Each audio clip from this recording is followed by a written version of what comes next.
শ্রমিকদের অনেক কল্পনা আমরা শ্রমিকরা তাদের সুযোগ সুবিধা অবশ্যই আমরা নির্বাচনের আগে থেকে শ্রমিকদের সাথে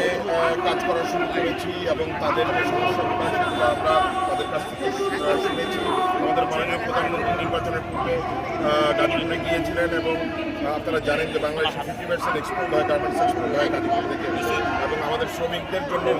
শ্রমিকদের আবাসনের ব্যবস্থা করা হবে সেটার ঘোষণা আমাদের মাননীয় প্রধানমন্ত্রী দিয়ে এসেছিলেন।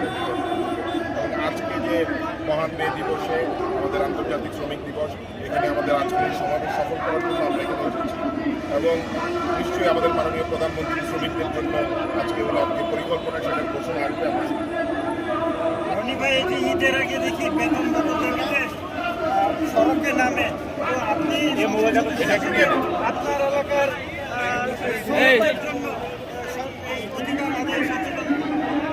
আপনারা দেখেন প্রতি বছরই কিন্তু শ্রমিক অসন্তোষ হয় এর আগে বেতন বোনাস নিয়ে, কিন্তু গত ঈদে বাংলাদেশের কোথাও কোনো শ্রমিক অসন্তোষের ঘটনা ঘটে। তার কারণ হচ্ছে গিয়ে যে আমাদের মাননীয় প্রধানমন্ত্রী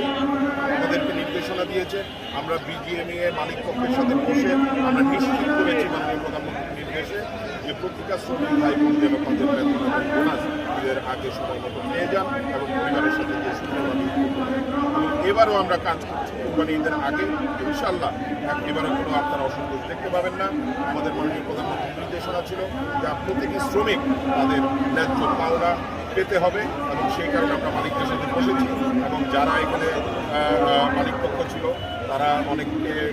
প্রণোদনাও দেওয়া হয়েছে সরকারের পক্ষ থেকে যেন শ্রমিকরা সময়মতো তাদের